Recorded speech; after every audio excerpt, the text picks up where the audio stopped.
네, 여러분 반갑습니다. JJ 리더입니다. 최근 많은 분들이 제 유튜브 채널에 관심을 가져주시면서 어느덧 구독자분들의 수도 꽤 많이 늘어나게 되었습니다. 나름대로 책임감을 좀 느끼고요. 또 조금 더 좋은 양질의 컨텐츠로 여러분들과 공유를 해야 되겠다라는 그런 작은 무게감도 느낍니다. 여러분들의 많은 관심과 사랑 진심으로 감사드립니다.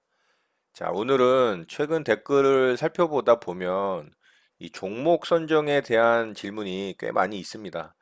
당일 매매할 종목을 어떻게 찾아내느냐, 또 전일 관심 종목을 어떻게 선정하는지 영상을 좀 만들어서 공유해 달라고 하시는 분도 있으시더라고요. 자, 이 부분에 대해서 좀 이야기를 해볼까 합니다. 제가 여러분들과 공유한 많은 매매 방법들이 있습니다. 그 매매 방법들에 대해 저는 뭐 기법이라는 표현을 쓴 적이 없고요. 다만 그냥 매매인 거죠. 기법은 변화에 유연하지를 좀 못하죠. 매매는 변화에 좀 유연하게 대응한다라는 측면에서 좀 의미가 다릅니다. 또 기법은 정해진 룰이고 매매는 대응이기 때문에 시장의 변화나 또 종목의 변화에 따라서 좀 달라질 수도 있는 거죠. 대응하는 방법이. 제가 여러분들과 공유한 매매 방법들 또한 달라질 수 있기 때문에 무슨 매매라는 표현을 쓴 것이고요.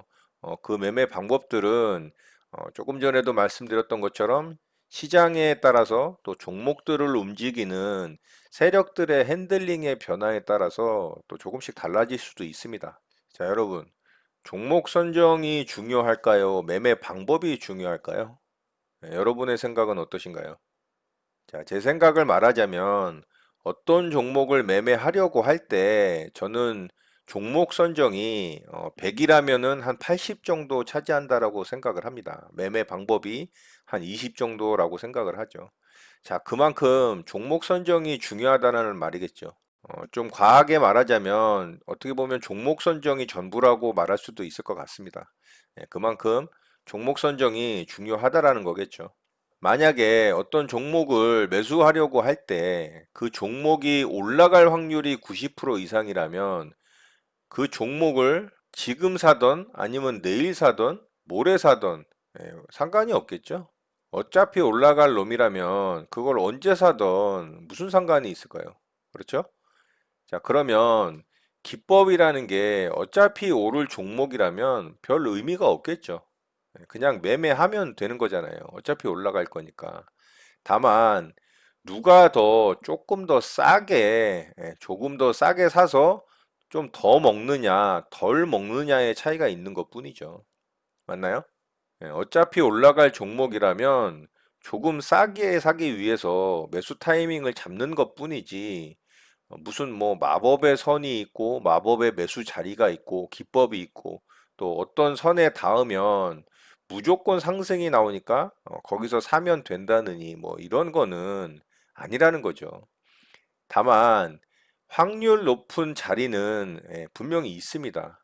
확률 높은 종목과 확률 높은 자리가 있을 뿐이고 그런 확률 높은 자리에서 매매가 자주 이루어지면 그게 매매 방법이 되는 것이지. 만약에 종목 선정이 잘못됐다면 기법이니 뭐니 이런 건 아무 의미가 없다라는 겁니다. 왜냐하면은 종목 선정이 잘못되면 뭐 주가는 무조건 하락하게 되는 거니까요. 그죠? 종목 선정이 잘못된다라는 의미 자체가 상승을 하지 못한다라는 의미니까 주가는 하락을 하게 되잖아요. 그러면은 뭐 아무리 좋은 매매 방법이니 아무리 좋은 뭐 기법이니 이게 무슨 의미가 있냐라는 거죠. 그렇죠? 자, 최근에 시장이 좋아서 이 수급주 매매 방법에 부합하는 종목들이 자주 출현을 하고 있습니다. 자, 관련 종목들을 좀 살펴보면서 이어가 보도록 해볼게요. 자, 먼저 제가 좀 매매했던 종목인데 현대제철이라는 종목을 좀 볼게요. 자, 현대제철은 제가 이날 수급주 매매에 부합하는 이 조건이 발생을 해서 이 종목을 이제 수급주 매매 대응을 했습니다. 자, 그래서 이 자리에서 수급주 매매 대응하는 그 자리가 와서 제가 여기서 매수를 해서 이렇게 좀 수익을 내고 바로 좀 마감을 했죠. 물론 조금 더 상승이 나오긴 했지만 저는 제 매매 방법대로, 기준대로 수익을 챙기고 나왔기 때문에 이 종목에 대해서 저는 만족을 합니다. 자, 그러면 이 종목이 수급주 매매에 부합을 했기 때문에 제가 매매 대응을 한 것이고, 저는 이런 종목들을 종목 선정을 해서 그동안 제가 매매한 매매들의 어떤 결과들을 살펴봤을 때 상승이 나오는 확률이 많았기 때문에 당연히 이 종목을 선정을 하고 매수 대응을 했겠죠. 그러면 저는 이 종목을 매수할 때 수익이 날 거라고 생각을 하고 매매에 대응을 했겠죠. 예, 확률이 높기 때문에 확률 높은 자리에서 매매를 한 것뿐이지 이게 무슨 기법이니 그런 게 아니라는 거예요. 제 말씀은. 이해되시나요? 자, 대신에 하락을 할 수도 있겠죠. 예, 최근에 시장이 좋아서 제가 종목들이 많이 나온다라고 말씀을 드렸고, 시장이 하락 추세로 전환이 되면 수급주 매매 종목에 부합하는 종목 출현이 있더라도 하락을 하는 경우가 있어요. 자, 그러면 이 종목은 제가 실패를 하겠죠. 예, 그렇지만 확률이 높은 자리이기 때문에 매매 대응은 한다라는 겁니다. 자, 여기서 이제 핵심은 두 가지가 되는 거죠. 예, 뭐냐면 확률 높은 종목 선정과 확률 높은 자리 이거밖에 없다라는 겁니다. 예, 이 종목이 올라갈지 내려갈지는 모르지만 제가 수많은 매매를 통해서 통계를 내보고 매매의 결과를 살펴봤을 때 확률 높은 종목 선정이 된 것이고 확률 높은 자리에서 대응을 한 것뿐입니다. 그리고 제가 그 매매 방법에 대해서 여러분들과 공유를 했던 거고요. 예, 수급주 매매 방법이라는 타이틀의 영상을 통해서 자, 그러면 이 종목이 왜 확률 높은 종목이 되는지에 대해서 여러분들이 좀 공부를 해 보셔야겠죠. 저는 그 공부를 당연히 해 봤겠죠. 그러면 이 종목이 이날 제가 종목 선정이 됐을 거잖아요. 그쵸? 그러면 이날에 여러분들이 왜 종목 선정이 됐는지에 대해서 좀 의문을 가져볼 수 있잖아요. 저는 그런 의문을 가져보고 이 종목을 분석을 하고, 아, 이런 상황에서 이런 모습이면은 얘가 그 다음날 매매를 했을 때 이런 자리에서 반등이 잘 나오는구나. 이런 결론에 도달했을 거 아닙니까? 이해되시죠? 자, 그러면 여러분들이 이 날에 만들어진 분봉을 한번 살펴볼 만 하겠죠? 네, 당연히 일봉에 대한 분석도 하셔야 될 거고요. 그러면은 뭐 간단하게 좀 살펴보겠습니다. 7월 20일 날 이제 종목 선정이 됐겠죠. 이 종목은 좀 분봉상 차트가 길어질 수 있으니까 15분봉으로 좀 볼게요. 자, 7월 20일이면은 이날이거든요. 자, 이날 분봉의 움직임을 살펴보고, 아, 거래량은 어떻고, 캔들의 모양은 어떻고, 분봉상에서 움직임은 어떻고, 이런 패턴이 만들어졌을 때, 이렇게 떨어지면, 빠르게 떨어지면 반등이 나오더라. 제가 빠르게 떨어지면 좀 좋다라고 말씀드린 내용이 굉장히 많거든요, 오전에. 자, 수급주 매매는 이렇다라고 제가 설명을 드린 부분이, 이렇게, 이런 부분이 있다라고 설명을 드린 부분이 굉장히 많은 영상에, 있습니다. 그런 영상들을 좀 참고하셔서 그런 부분들의 팁을 여러분들이 좀 가져가셨으면 좋겠고요. 자, 현대제철의 당일날, 이 날에 종목 선정이 되기까지의 이 분봉상의 움직임, 또 이 거래량의 움직임, 또 일봉상의 움직임을 여러분들이 유심히 관찰을 해보고 또 많은 종목들과 비교를 해보면서 또 그 종목들과 비교를 했을 때 어떤 차이점이 있는지도 살펴보면은 여러분들의 실력이 느는데 충분히 도움이 되겠죠. 자, 또 하나 좀 보도록 할게요. 자, 최근에 원익 IPS라는 종목이 또 수급주 매매에 부합하는 모습이 나와서 제가 이 종목도 저는 매매를 하진 않았어요. 근데 제 구독자분 중에 한 분께서 이 종목도 매매해서 또 수익을 내셨더라고요. 물론 저도 보고는 있었지만은 이 종목 매매 대응은 하진 않았었고요. 자, 이 종목 같은 경우도 이날이 이제 종목 선정이 됐겠죠. 자, 이날에 이제 분봉상의 움직임, 먼저 일봉을 살펴보고 일봉상은 어떻게 차트가 만들어졌는지, 거래는 어떻게 터졌는지, 그러고 나서 이제 분봉상의 움직임을 체크를 해보는 거죠. 자, 7월 28일이잖아요. 7월 28일이면은 자, 이날입니다. 자, 이날의 분봉상의 움직임의 패턴, 거래량의 움직임의 패턴, 그리고 일봉상의 지지와 저항 라인의 패턴, 돌파를 했는지 아니면은 신고가를 썼는지 뭐 이런 부분들, 거래 대금은 얼마가 터졌는지, 그리고 얘 같은 경우도 오전에 일찍 떨어졌다가 바로 수익을 주더라. 아니면은 오전에 일찍 떨어졌는데 지루하게 횡보하다가 오후장에 수익을 주더라. 이런 것들을 여러분들이 살펴보면서 종목들을 분석해보고 여러분들 것으로 만드시면 그게 여러분들의 실력 증진에 엄청난 도움을 줄 수 있다라는 거죠. 이런 노력이 없이 그냥 일봉만 보고 아, 이 자리에 오면 사면 된다더라. 이 자리에 오면 이차 매수하면 된다더라. 이 자리에 오면 손절하면 된다더라. 여기서 끝난다면 여러분들은 절대 실력 증진이 되지가 않을 겁니다. 실력이 늘지가 않는다는 얘기죠. 자, 이 외에도 뭐 에코프로비엠이라든가 또 다원시스 같은 경우도 저도 다 매매를 했던 종목이고요. 또 테스나라는 종목도 있고요.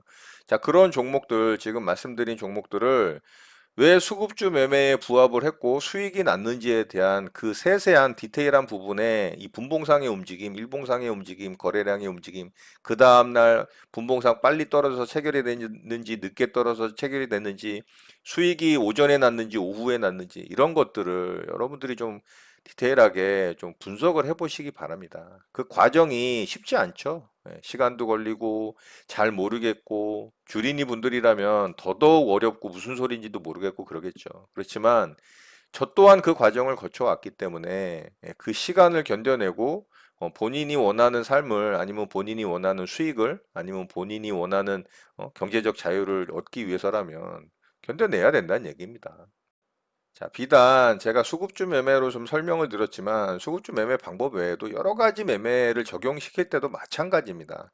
제 매매는 제 기준이기 때문에 제가 조금씩 변화를 줄 수도 있다라고 초반에 말씀을 드렸잖아요.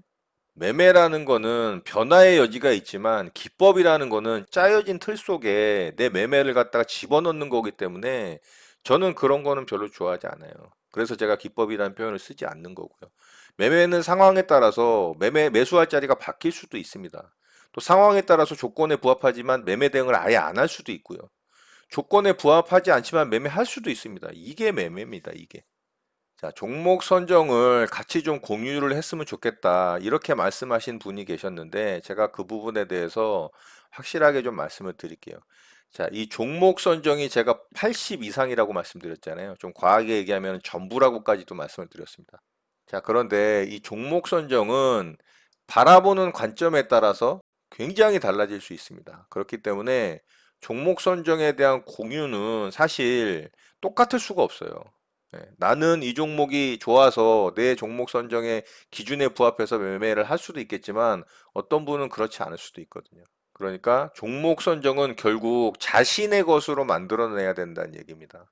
자신의 생각과 자신이 바라보는 시장 관점과 이런 여러 가지 것들이 섞여서 여러분들만의 기준으로 이 선정이 돼야지만 그걸 통해서 여러분들이 통계를 내고 결과치를 뽑아내서 그 결과치가 좋은 어떤 결과물로 나에게 왔을 때 그게 여러분들의 종목 선정의 노하우가 되는 거예요. 그러니까 종목 선정은 결국 여러분들의 몫인 거예요. 이 종목 선정. 어떤 종목을 내가 선정을 할 것인가에 대한 부분은 여러분들이 연구하고 만드셔야 된다는 겁니다. 자, 그랬을 때 그게 여러분들의 실력이 되고 여러분들의 노하우가 돼서 결국 여러분들의 부를 이루어주고 여러분들이 원하는 주식 시장에서의 결과를 가져다 줄 거라고 저는 확신합니다. 자, 이렇게 해서 오늘 종목 선정에 대한 부분을 여러분들과 좀 공유를 해봤고요. 자, 오늘 내용 또한 여러분들께 많은 도움 되셨으면 좋겠습니다. 이런 디테일한 부분을 관찰을 하시고 공부를 하시는 그런 노력이 헛되이 되지 않고 결국 나에게 좋은 결과로 다가온다라는 결과를 믿으시고 오늘도 뜻깊은 하루를 마감하시는 여러분들 되셨으면 좋겠습니다. 자, 오늘 내용은 이것으로 마치도록 하겠습니다. 오늘 하루도 마무리 잘 하시고요. 늘 행복하시기 바랍니다. 여러분의 구독과 좋아요는 언제나 영상 제작에 큰 힘이 됩니다.